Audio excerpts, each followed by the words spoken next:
Welcome to another game here, casted on my YouTube channel. This is Sulky versus JYJ. Sulky going by the ID Need Money. It's on the map Invader. And if you like this kind of content, please subscribe, like the video, and leave a comment. Let me know what you think about this kind of stuff. And I gotta say, we've got two very special players for this game, because they've both been playing so insanely well right now. JYJ, you know, he's been around for a while, but he was always kind of like, if all the Terrans were on Star Trek, and they landed on a planet, and there was one extra guy that was like, you know, Mr. Johnson or whatever, Mr. Jones, like the random guy you didn't know. You knew that guy was going to get killed first in the storyline, so that the main characters all lived and went through. That was kind of JYJ years back. Now he's like a main character. His play has been incredible. He's probably the best mechanical TVZer there is, just like straight up pushing, controlling the map, macroing. A lot of times doesn't have really any fancy tricks. He's sort of like the pure raw mechanical part of StarCraft 1 distilled. His opponent over here, Sulky, I'm at the point now where I almost have a hard time describing Sulky because he's so eerily good. He seems to be maybe the best Zerg out of all of them, as far as electing which build to do versus which player. He is completely fine with standard, you know, almost boring Zerg play, but then he'll go into these crazy, wacky techs that we don't very much see in TVZ. I think his early mid-game may actually be the best there is, rivaled only by Queen, and then on some given days, Jaedong. A lot of times he just sort of judo flips the Terran. He's very good at setting up Ling run-bys or you know, getting the Terran to a spot where Muta Zergling will just overpower them. Some of the best hidden lurkers and hold position lurkers, excuse me, we've seen. And, you know, it's no surprise he's basically the best Zerg in the world right now. And, you know, the spot for Zerg has been pretty competitive. Just like the spot for Terran has been in the last couple of years, especially with Flash not being in the ASLs. But Sulky's basically risen up to the top. And as for the Protoss, oh my god, I almost missed this. Hold up. Remember, SCVs don't heal on their own. Drones do, so the SCV is basically always at a disadvantage long-term in a fight. By the way, people are so good at these moving shots now, it's completely changed the way you play StarCraft. If you're an oldie like me back, you know, from the early days, people are so good at moving shot with probes and drones, it's wild. I should mention real quickly here, this was a very quick vulture opening into a command center. So cool ideas here at play from JYJ. We've got that vulture started now. A lot of times we'll see this vulture basically come up here and contain, probably like around here. We should point out there are two points of entry on this map. So, I guess the vulture does look kind of funny. I suppose you could also just put the vulture down here. And he also gets a second vulture. Is there any possibility we have a star port thrown down next? Now, what Zerg's doing, this is all pretty standard, right? Okay, hold on. He spotted the vulture for a second, so he's going to evacuate everything. He's going to evacuate the whole position. He's going to put the Lings on the high ground. He's going to try to make it look... I mean, I think that JYJ won't fall for this. In fact, is he going to go in? No, don't fall for it. Oh, this is what I'm talking about. I can't believe he took the bait. This vulture's like, well, the door's unlocked, and the watch and wallet is right on the table over here. I guess I'll just come in here, and it'll be the easiest burglary ever. But no. But, you know, you could see Sulky, just like a really good setup. Pulls all the drones out. And now that vulture is no more. So back over here, we've got the armory. Sorry. We've got the armory down here. No upgrades yet.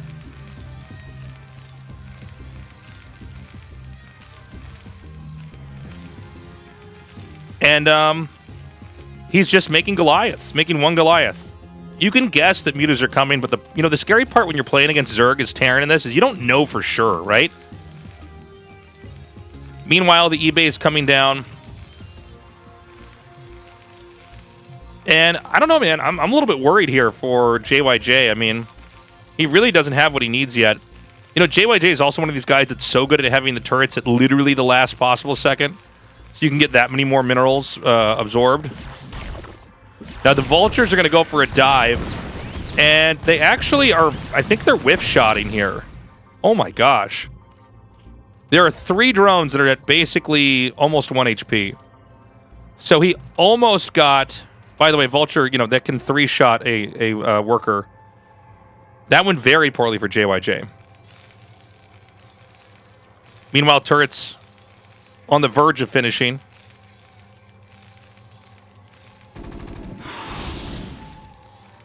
And I think he's just barely going to not get anything done here. I mean, it seems like there's just the right number of Goliaths. Goliath range is being upgraded here as well. Are we going to go into a mech game here? These Lings actually do not kill the bunker. Third hatchery is being placed over here in the far bottom left. By the way, this is a tricky map to figure out where the Zerg is going to expand. I do feel like mid-game growth for Zerg, a little bit advantageous here on this map for the Zerg. An Academy. Oh my god. So he gets Goliath range. Now, let's take a look at this for a second. See this ring of turrets all the way through here? This is where the blind spot is, okay? Now, he's going to get Goliath range, and he's going to come out and probably show it. If you see Goliath range, I promise you, as Zerg, you're thinking mech. But it's not. So he's invested in an upgrade over here because he knows if Zerg sees that, Zerg is going to start to play as if it's mech composition. And again, it's not. For now, it's Lings and Mutas. I'm sorry, we don't have a den anywhere, right? No.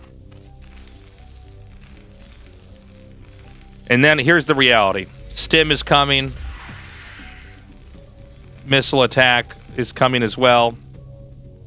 Zerg right now, just in the dark.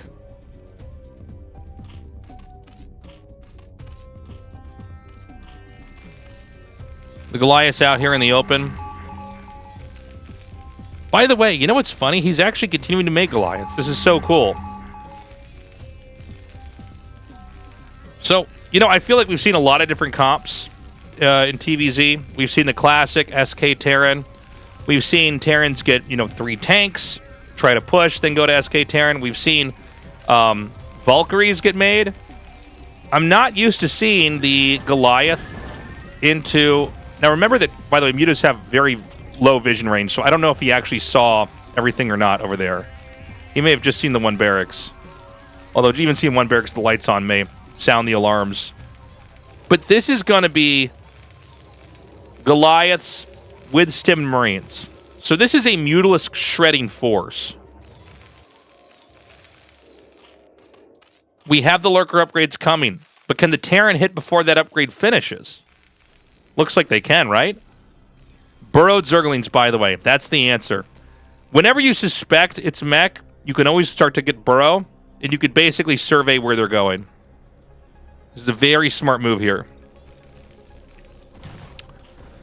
Even the position here of these sunken colonies is going to be really good versus Marine Goliath. Okay. He takes out one Mutalisk, excuse me. The Spire is not upgrading anymore. This SCV is going to discover the base that's actually down here. Thing is, I don't think he can get in there, right? Again, it's not every day I get to cast Goliath infantry. But Goliaths are pretty clumsy units when they have to engage with sunken colonies.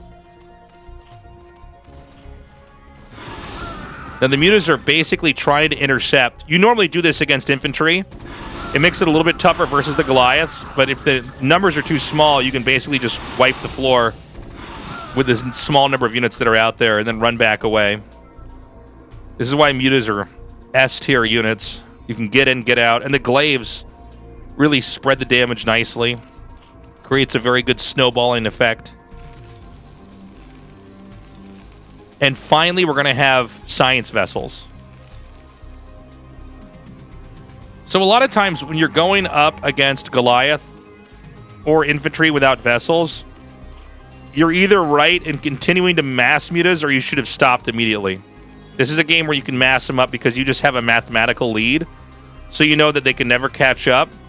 But the ace up the Terran sleeve is going to be the delayed science vessel into Irradiate.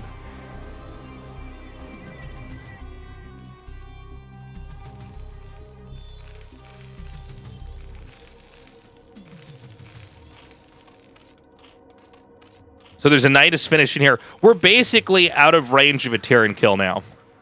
The Defiler Mound is going to finish. And when that finishes, Consume starts. And when that finishes, it's late game for TVZ.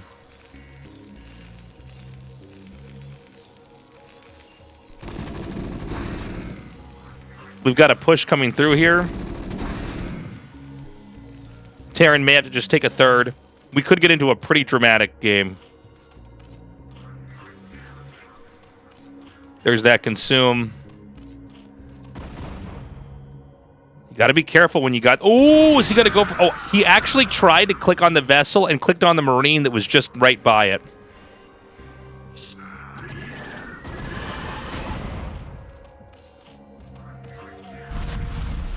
Okay, so he's just not going to get in here. Lurkers behind Sunks.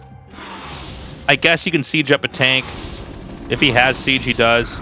But he lost... I thought that might have been a tank over here. Not totally sure.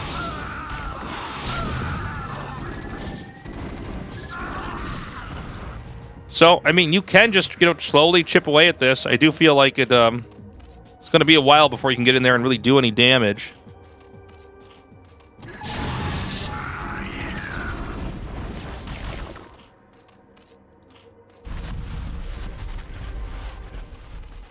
Muta's back off now. And, I mean, look, without the tank, this doesn't do anything. Zerg just want to turtle in these positions. They want to get Defilers.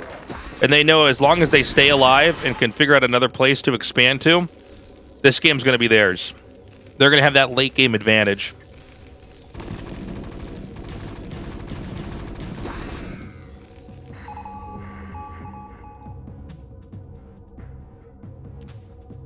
So the Lurkers are going to come out here, and they can contest this spot over here. Now, the way this map is shaped, it's actually like, if you don't get a third base up fast, it's really hard to ever have one.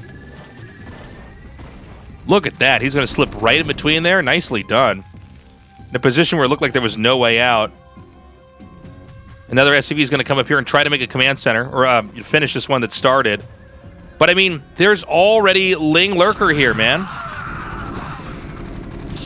He's burrowing this up. And this means he'll be able to advance up here with these Zerglings and take out this command center.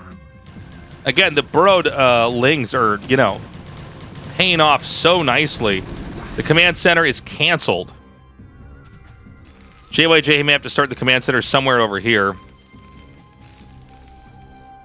And you can see one of the issues with a tech like this. Your drop ships, you can't make them, basically. You can't get drops out in time. So the Zerg just has to defend the front entrance. The Goliaths are utterly useless when it comes to fighting off Lurkers. They're certainly bad against sunken colonies. Stray amounts of units like this can be dominated by the mutas.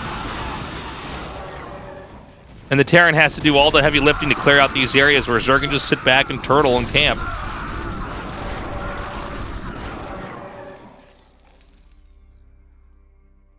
But it's still a 3-base game for Zerg. 3-base, you're kind of scraping at the bottom of the barrel. Still a 2-base game for Terran. You got to be very careful to not overextend with these Lurkers. Excuse me. And so he's doing a decent job of driving this back. We do have another command center being made here in the main, by the way. That's what I was talking about. The main is about to be mined out, so it's a matter of minutes before that's gone.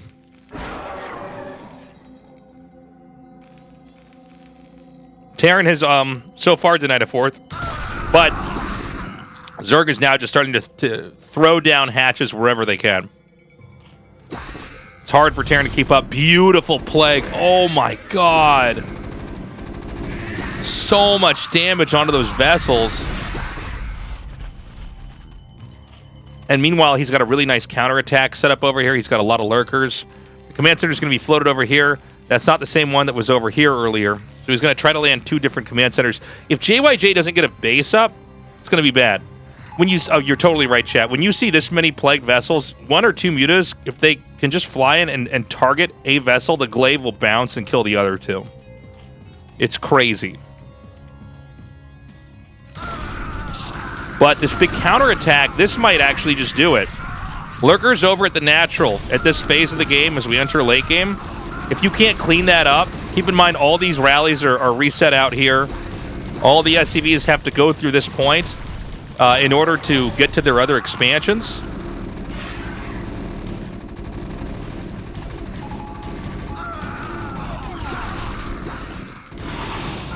Oh my god, and there it is. You got all the vessels. That was so crazy. Lings are cleaning this up. I mean, Zerg is getting to a position that is so scary, and Sulky's so smart. He just backs up. He says, okay. Terran was pretty patient, leaving Marines up here and here. And as the Dark Swarm dries up, he just backs up. He says, no, we're going to burrow back out here. You're not going to be able to land here. I've got Lings right underneath your base. This base, however, he's got it. He really doesn't have a lot of SCVs. That's actually definitely not the right number of SCVs. There's way too many in these kind of irrelevant positions. Oh my god. Sorry, I kind of caught the tail end of that. I believe that was hold position lurkers for a second. Maybe it wasn't. There were vessels with that, but you get what I'm saying. I mean, that was a lot to lose over there. Now, this is really on JYJ to not have more SCVs over here.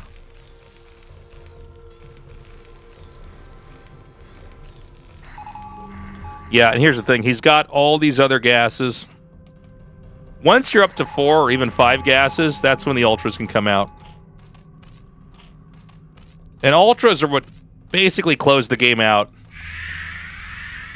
When it comes to Ling Lurker versus infantry vessel, you can kind of, you know, either side has a shot with control, but once you start to get a ridiculous number of ultralisks, like they just soak damage so much, especially when they're comboed in with the Lings with the adrenal glands. It's wild.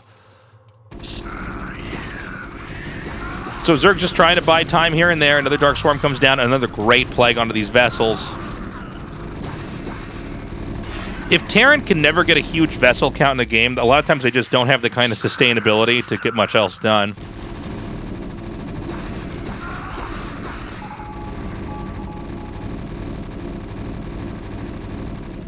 So there's going to be another big attack over here. This time I think it's going to be right up in this area. I mean, why not, right? And that's exactly what he's going to do here. He's going to come up. We can see that he stims, brings the fire bats in the bunker. It does not matter. GG. That is that. And interesting game back there. I mean, it's not...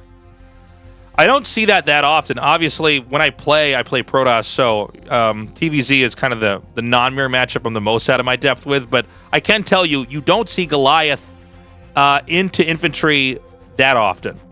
I think part of that was that he went for the Vulture opening. It really didn't work at all, and he needed to have something to fight the Goliaths. Fight the Mutalisks, so he got the Goliaths out. But when you go for Goliath Marine, if the Zerg just has enough sunken colonies and has mutas, you're never going to break in. You don't have a tool like a tank, right, that can siege up and do damage from the outside. You don't have Valkyries that can basically kill all the mutas, and then you start to kill all the overlords, almost like it's Corsairs in a PvZ. Getting to the score screen here. I can't have Zerg music playing while I explain that game. So, yeah, I mean, kind of a funny tech there from JYJ. Maybe an organic response from the position he got in early on there. And again, I love that early game move by Sulky to basically set up a trap for the first Vulture, to bait the Vulture in, to make it look like there's nothing actually in the natural. Try to run in there and then punish that Vulture. Thank you so much for joining me for this cast on my YouTube. I hope you come again, subscribe and like the video, and let me know what you think about a game like that in the comments. The game like that in the comments. I can't talk. I've casted a couple of these already. You can always join me on my Twitch stream where I cast these live. Have a good one. I'll see you again in another video.